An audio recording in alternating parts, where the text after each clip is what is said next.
Alright, we are starting a new run today. We have got Green Lanterns. We are looking at some 80s Green Lanterns.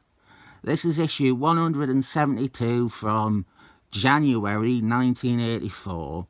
And you better believe I am aiming to look at every issue from here to Millennium.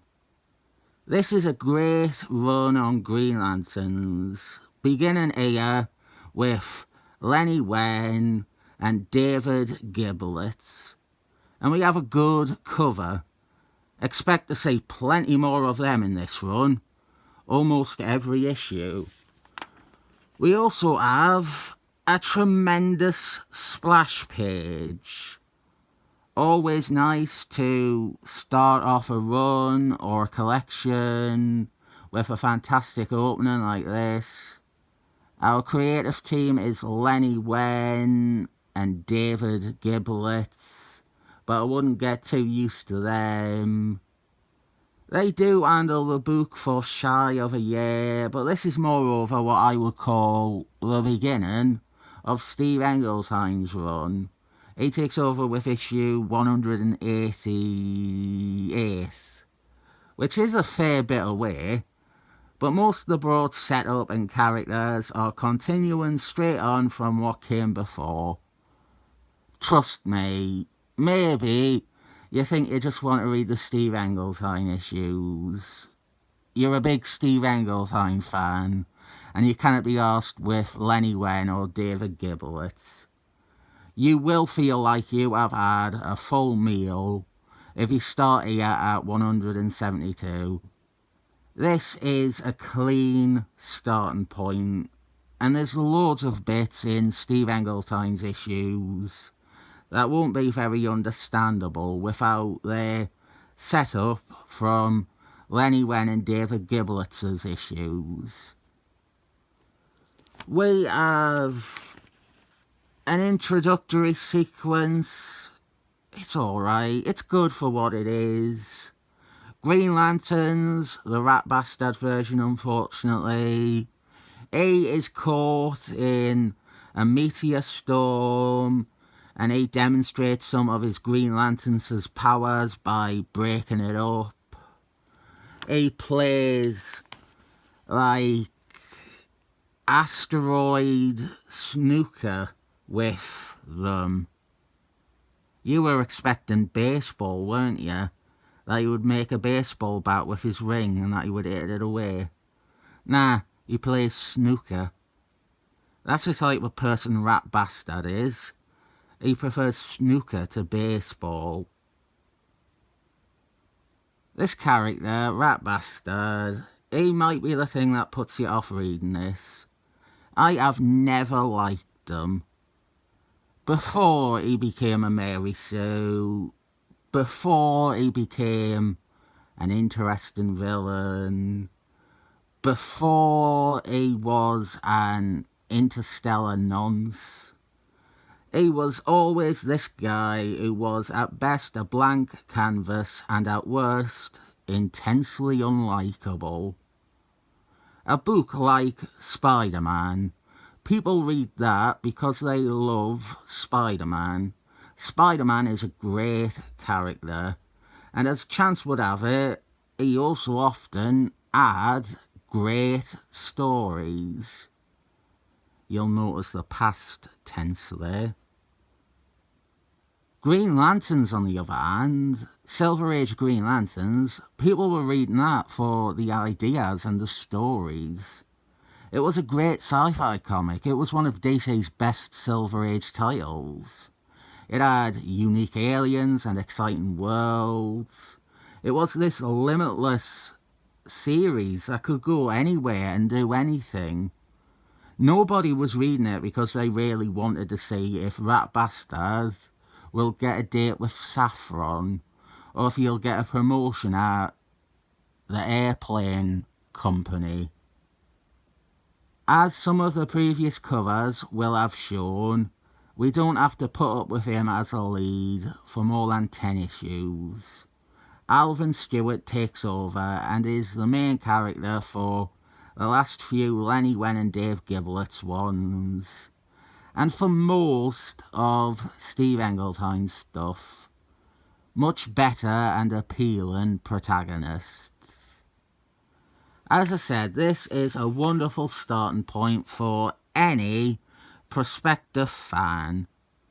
This was where I began, more or less. This is where I started reading. I sampled a few other things, but this was where I proper dug in. This issue is very accommodating and easy for a reader who doesn't know everything. It sets things up extremely well for you. Rat Bastard, he returns to Smurf Village, and he is met by many of his friends in the Green Lantern's corps. He is greeted by Chewie and the Ewoks and all the other puppets. We set up a few little dynamics like him and Lisa Simpson. They are like big brother and little sister, making their eventual shagging feel like incest on top of being predatory. Sebulba is like a mini antagonist for Rat Bastard. Sebulba is giving him a hard time and doubting him at everything. Katniss is there. Those are the three I'm pointing out because they will all go on to be important characters in this run. However, as great a starting point as this is, there is one other story I would maybe suggest you be aware of. There was Tales of Green Lantern's Corpse by Mike Wabar. It came out 3 years earlier. It was a mini-series. It was also the first appearance of Lisa. It's not majorly important, but I did find out about it halfway into reading the run and went back and read it and felt like, oh yeah, that kind of goes with it. That works alongside these comics. There's also annuals. Green Lanterns doesn't have annuals. Instead, the annuals are Tales of Green Lantern's Corpse. That's when I found out about the miniseries. When I think it's the third annual. The third annual is like the first annual where the issues actually tell you that that was next. One of our things is that Rat Bastard has finished a year of service. He went into space for a year. He was monitoring his entire sector rather than just Earth. I don't know if the comics before this reflect that. I don't know if this was an actual story or setup beforehand. That he was told that he had to patrol space better for a year. But it is a good beginning for us, since it means he has been away from Earth for a year, and now he is looking to return and see all his friends again, like Saffron and Ara and Barney Allen Flask. And I think one of these is Alvin Stewart, actually. I would say that there isn't much story in this first one. It is purely introductions. We have Rat Bastard, we have the Smurfs, we have some of the corps, we have his oath too. He says that and then he returns to Earth and straight away finds Saffron kissing another man, and he gets angry and possessive about her. The thing about Rat Bastard is he really makes sense as a villain, unbelievably so. You look at add comics like this, or especially the Steve Englehart ones, and he is written, definitely when it comes to Saffron, he is written like an abuser. I like Rat Bastard as a bad guy. He would more than likely be in my top 10 DC villains. And I want to point out that I read these before I read him Ganon evil. I am not predispositioned to thinking of him as evil because Emmerdale Twilight or 0 Hours Christmas in Time were the first things I read. I think I read John Jeffries, I read Rebirth before them even, and I still hated it. I read Rebirth before this, I think. I will have Googled what is a good Green Lantern story for beginners.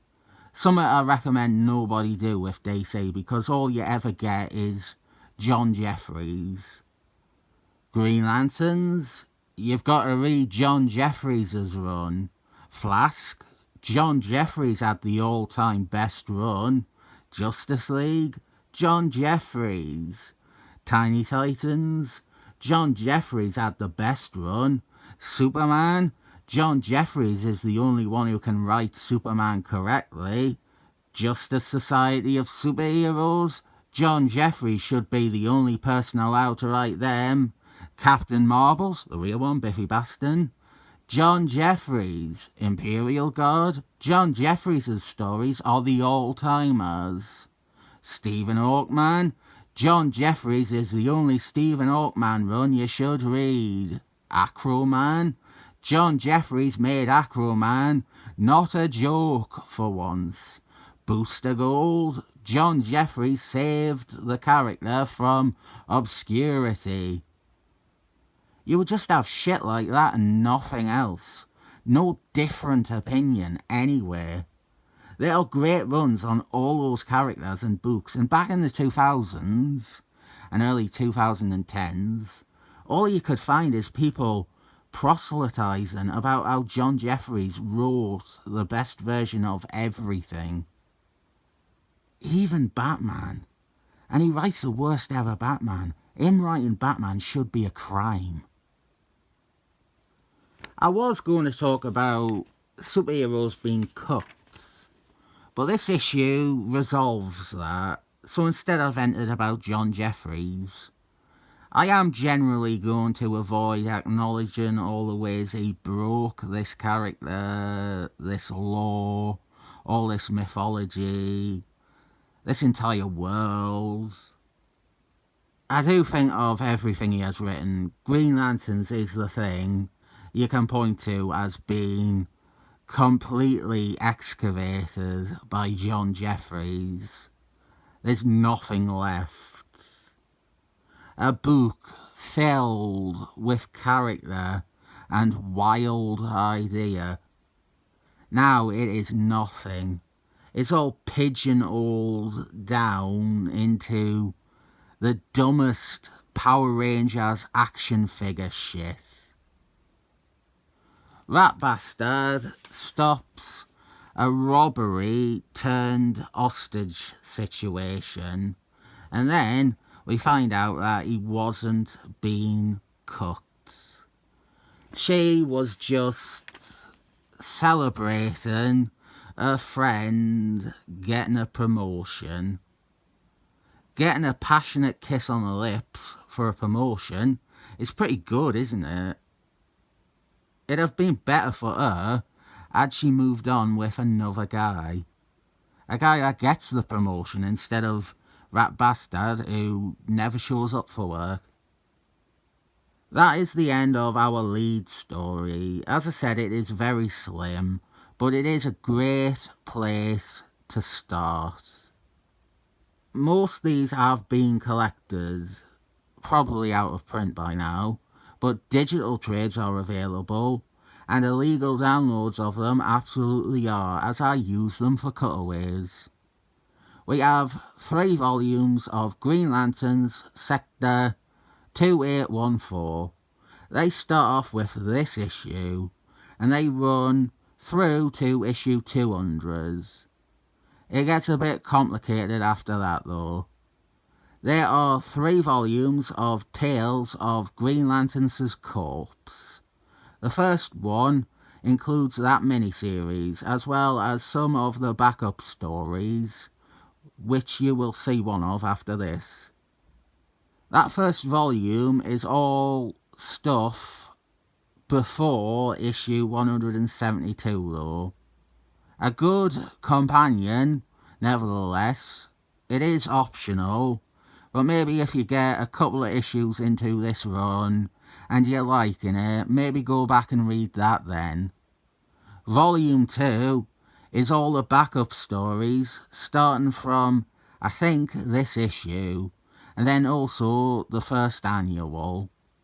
Then, Volume 3 just picks up from where Sector 2814 Volume 3 finished off, and is issue 201 onwards.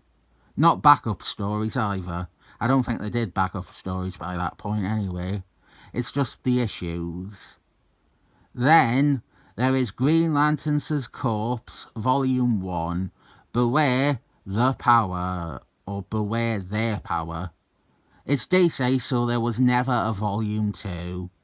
But that takes us to Green Lantern's 215, and it also contains annuals 2 and 3.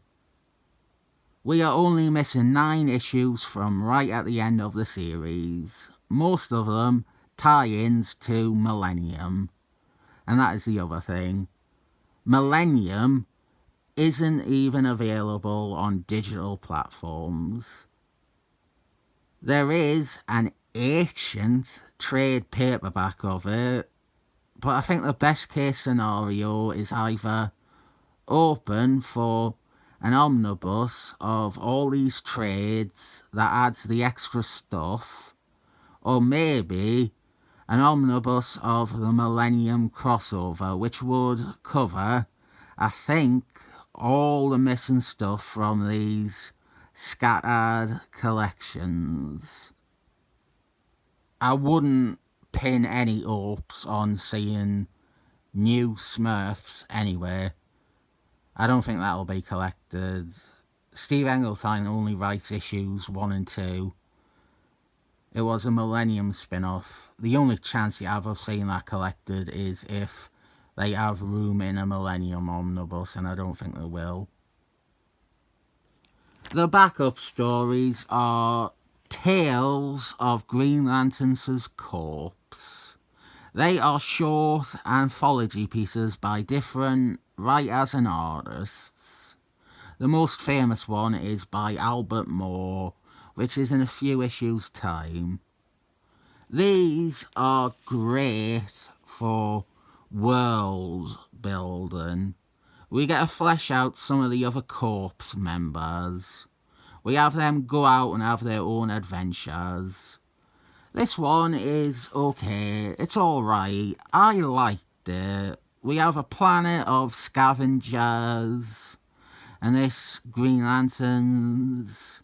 We see him in loads of other stories. He is called Green Man, and he is trying to defend this planet from a ship, and they are only interested in trying to steal the metal from the ship. They want to scavenge the ship that is attacking them. These are traditionally very short, but they are a mixture of solid anthology work and what Green Lanterns, what his comics were excellent at before 2004. Do I recommend this? The Fish Swim. I really enjoy this run.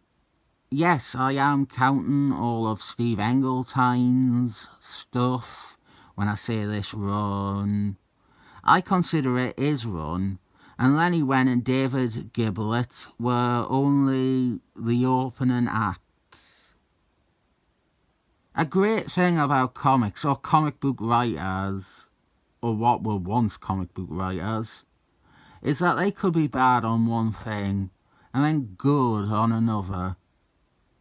At some point, we stopped getting writers like that, and we started getting people who were awful on everything. I think if you want to get into Green Lanterns, this is a choice place to start. Not Green Lanterns Rebirth. 7 thumbs up.